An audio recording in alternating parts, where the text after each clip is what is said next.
Assalamualaikum warahmatullahi wabarakatuh. Bismillahirrahmanirrahim. Alhamdulillahi rabbil alamin wa afdhalus salatu wa tammu taslim ala sayyidina wa maulana Muhammadin wa ala alihi wa sahbihi ajma'in. Allahumma akhrijna min dhulumatil wahmi wa akrimna bi nuril fahmi wa ta'alina bi ma'rifatil ilmi wa sahil akhlaqana bil hilmi waj'alna mimma yastami'una al-qawla fayattabi'una ahsana. Nah, kita lanjutkan pengajian ini dari yang kemarin itu terakhir watani iman. Wasani iman.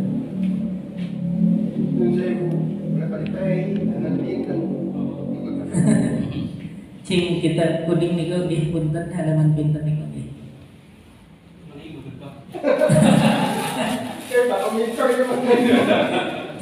Sing teng kuning kula niki kita putih.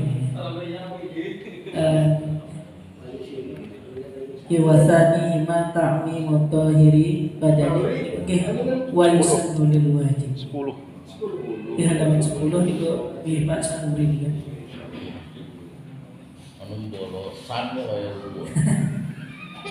Ini pertemuan spesial, jadi yang ada yang spesial juga, halamannya hilang.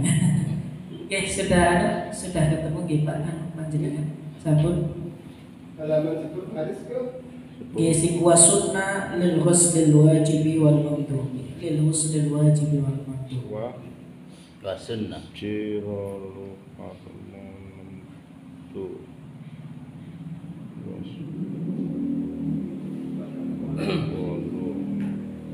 16 biasanya saya 16 kami so 16 nanti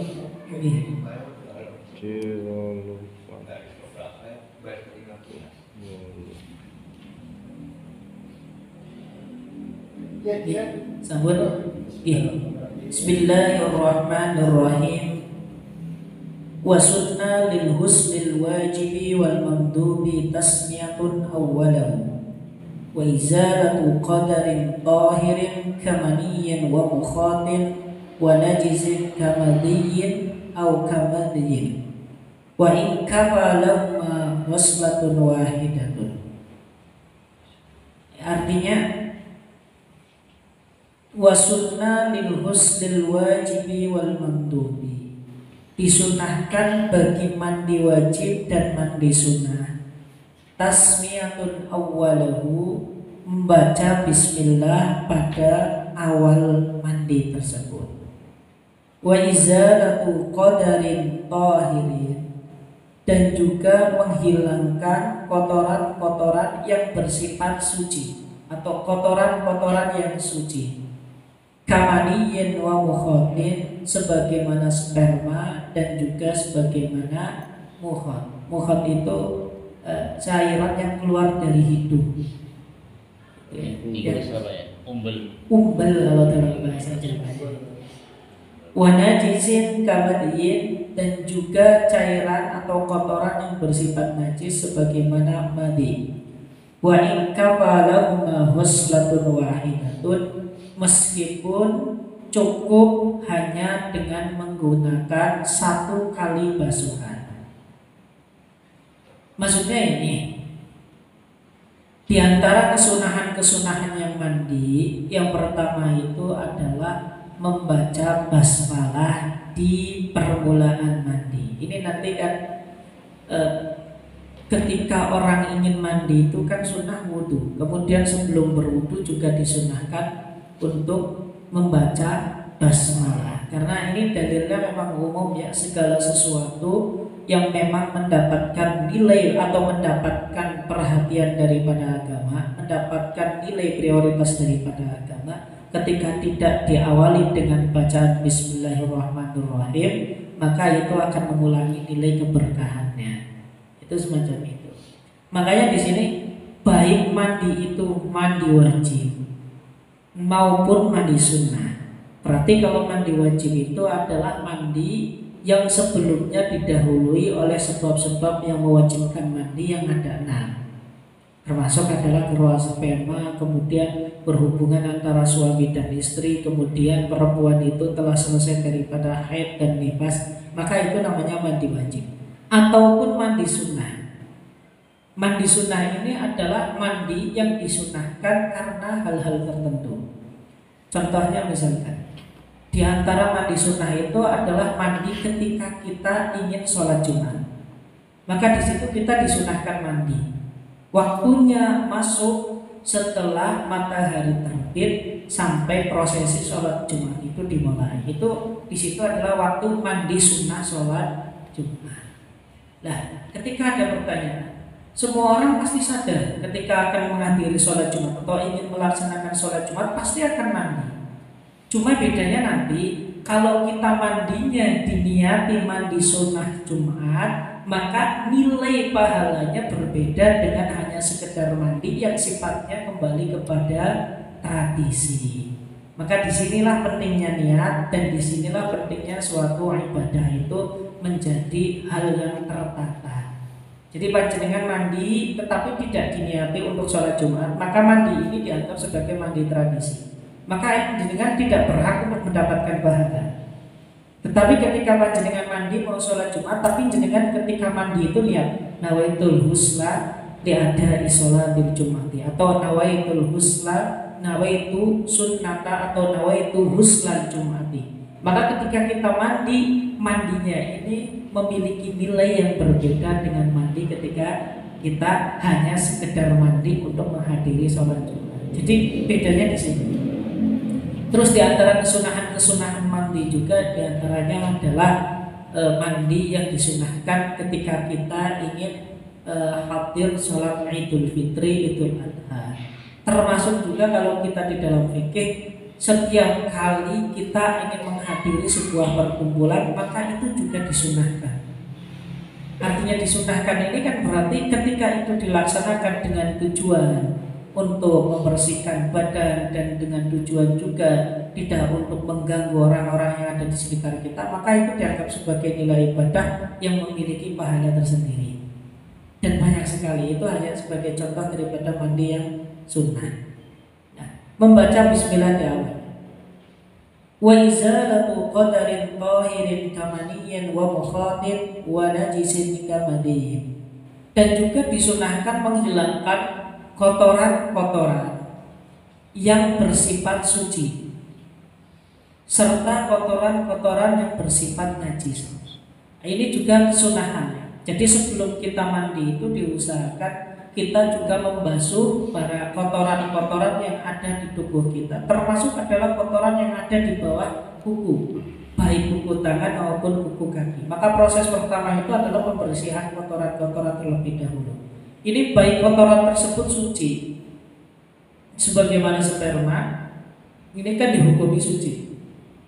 Dan juga sebagaimana air umbel, ini bahasa Indonesianya ingus. Nah, ingus itu juga termasuk adalah barang suci. Kalau ada pertanyaan itu kan menjijikan, kenapa dihukumi najis? Karena memang ingus ini kan muncul tidak dari lambung. Dia itu muncul daripada kepala sini, sehingga dia tetap dihukumi suci. Berbeda dengan sesuatu yang keluar dari lambung, maka itu statusnya itu berubah menjadi najis. Maka itu suci tetap wajib, itu disunahkan untuk dibasuh. Wa najisin kamadiyyin, dan juga sesuatu yang najis ini juga wajib dibasuh sebagaimana mandi. Kalau dalam bahasa fikih yang disampaikan di sini itu sunnah. Padahal kalau hukum fikih yang utama menghilangkan sesuatu yang najis dari anggota tubuh kita, baik itu untuk prosesi berwudu ataupun prosesi untuk mandi, itu wajib. Sebagaimana kemarin wajib mandi dari hal-hal yang menempel di dalam tubuh kita, kemudian hal tersebut dianggap sebagai najis, kemudian ada unsur kesengajaan, maka itu wajib mandinya. Nah, termasuk juga membersihkan najis yang menempel di dalam tubuh kita, itu hukumnya wajib. Jadi membersihkan najis yang ada di dalam tubuh kita itu hukumnya wajib. Ya, makanya kan di dalam fikih itu kan, di dalam agama itu kan disyariatkan adanya istinja. Istinja itu hukumnya wajib. Bahkan dulu di zaman baginda Rasulullah SAW itu, baginda Nabi itu suatu saat sedang jalan-jalan dengan sahabat, lalu melewati sebuah kuburan tua. Dua kuburan tua, setiap melewati kuburan tersebut baginda Rasulullah SAW itu berhenti. Ketika beliau berhenti lalu ditanya, ada apa ya Rasulullah? Lalu baginda Nabi menjawab, lau alimta ma hadatsa bil qabr, dan kalau kamu tahu apa yang terjadi di dalam kubur ini, la tabki, kau pasti akan menangis dan kau pasti tidak akan pernah sanggup. Jadi ketika baginda Nabi lewat, ternyata penghuni kubur tersebut sedang disiksa. Lalu para sahabat bertanya, lima ya Rasulullah, sebab apa ya Rasulullah? Lalu baginda Rasulullah SAW menjawab, sebabnya adalah ketika dia habis buang air kecil, orang ini tidak pernah istinja, yaitu tidak pernah membersihkan pembuangan air kecil tersebut. Artinya tidak menyiramnya, baik menyiram bawahnya ataupun menyiram selang yang keluar air tersebut. Lalu setelah itu baginda Rasulullah SAW mengambil pelepah korma yang masih basah lalu taruh di atasnya. Maka dari situlah akhirnya sunnah ketika kita itu lewat kuburan, baik itu kuburan kita orang tua, itu menaruh sesuatu yang basah. Tujuannya itu untuk apa? Kata baginda Rasulullah SAW, la'allaha la yukhaffif adabahu. Semoga ini bisa meringankan siksa daripada penghuni kubur tersebut. Loh, kok bisa? Karena memang dedaunan dan apa yang hidup di muka bumi ini semuanya bertasbih kepada Allah Subhanahu wa ta'ala. Lillahi ma sabbaha lillahi ma fis samawati wa ma fil ardi. Yusabbihu lillahi ma fis samawati wa ma fil ardi. Ya, ini karena edisi sebisa jadi ada ceritanya sedikit. Wa ayyakula man anzala qabla an yahtasiya liyakhruja ma baqiya bimajrur. Maksudnya wa ayyakula man anzala, dan disunahkan pula orang yang habis keluar sperma sebelum mandi dianjurkan untuk kencing terlebih dahulu. Tujuannya apa? Liyukhrija ma baqiya bimajruhu, untuk mengeluarkan sisa-sisa daripada sperma yang ada di tempat keluarnya. Maka ini kan di dalam ini sering disebut dengan istilah apa itu, ngeker ya. Ngeker itu menahan, tapi maksudnya itu biar sisa-sisa kencing tersebut itu memang benar-benar tuntas. Termasuk adalah orang yang habis keluar sperma, maka itu disunahkan demikian. Jadi istilahnya dipeleret dulu biar benar-benar tuntas, sehingga nanti ketika prosesi mandi tersebut telah selesai tidak ada yang keluar kembali. Jadi hukumnya sunnah. Ba'da izalatil qadari madmadatun wastinsyaqun tsumma wudu'un kamilan lil intiba. Kemudian setelah membuang najis, lalu berkumur-kumur, lalu juga disertai dengan memasukkan air ke hidung, baru kemudian wudu. Nah, ini juga prosesnya. Wudu juga prosesnya nanti seperti ini.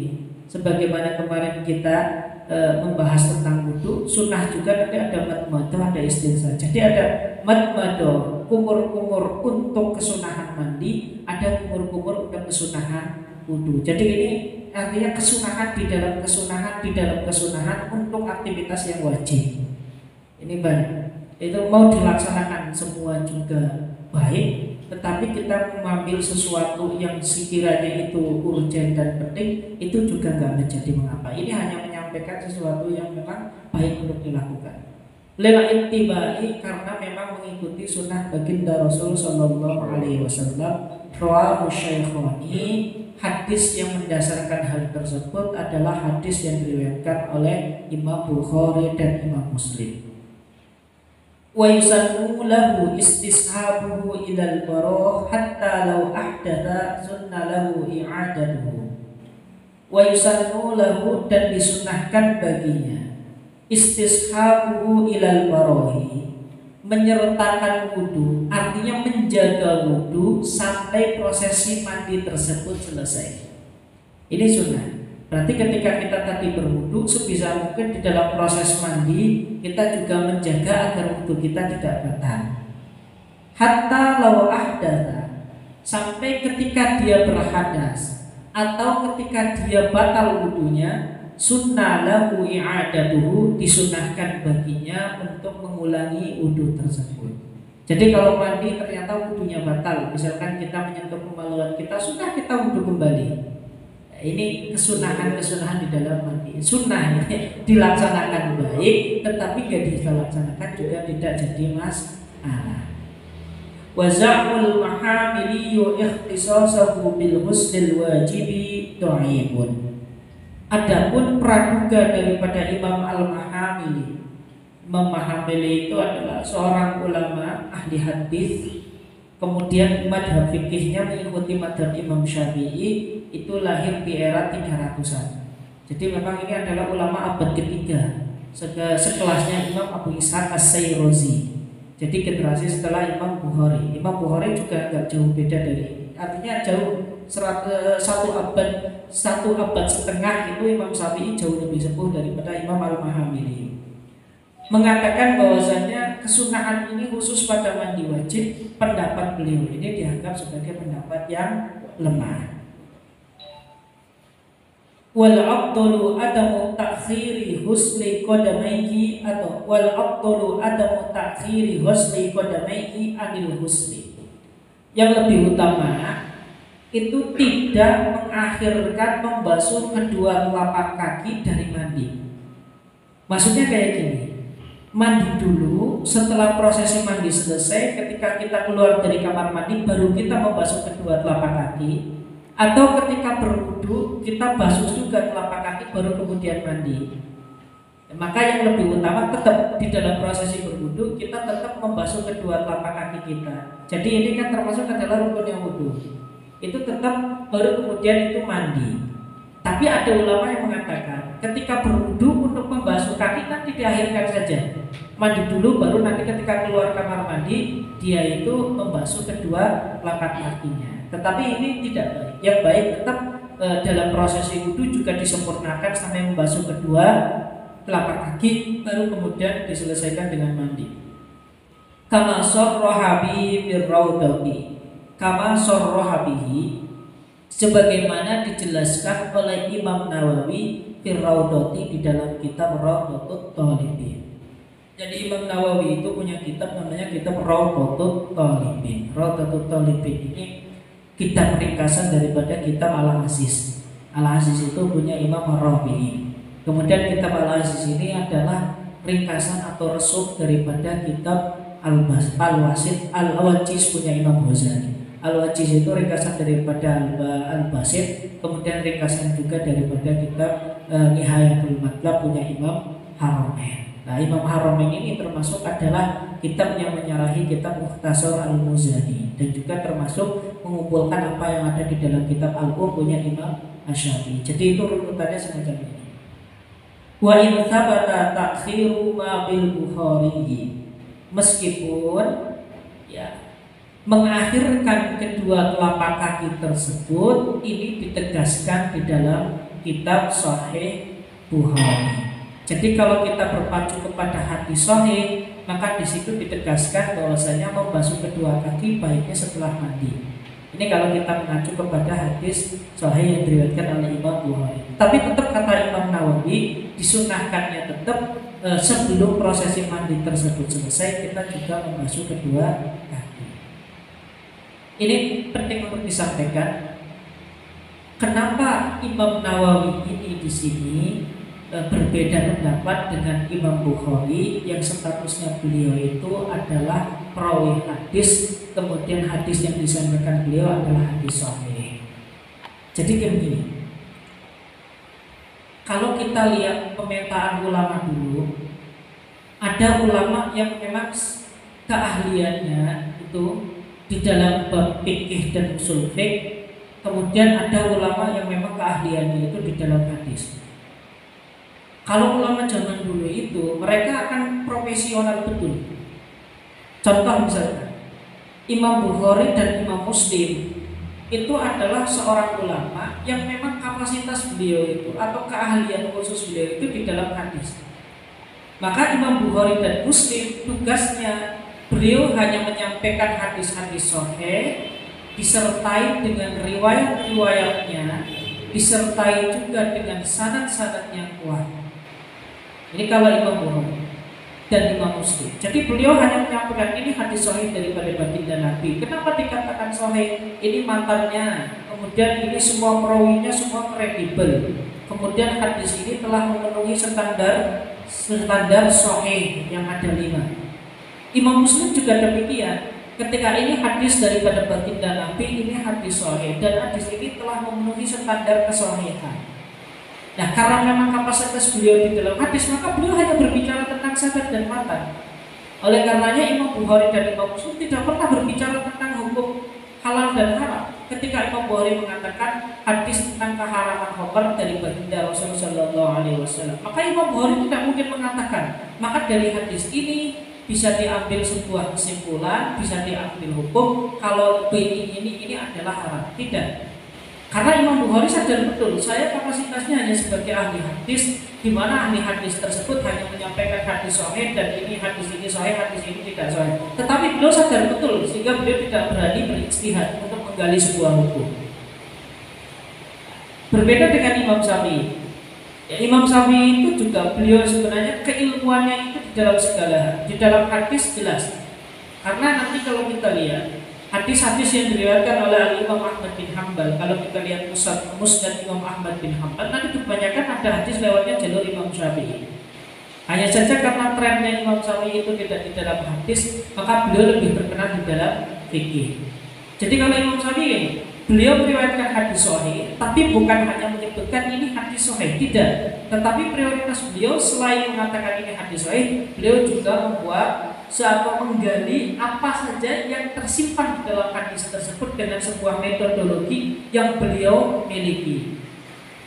Jadi ini kapasitasnya. Sehingga begini, ketika terjadi perdebatan atau terjadi perbedaan pandangan antara ahli hadis sama ahli fikih, ketika berbicara tentang fikih, maka tentu yang akan didahulukan adalah ahli fikih. Itu semacam itu.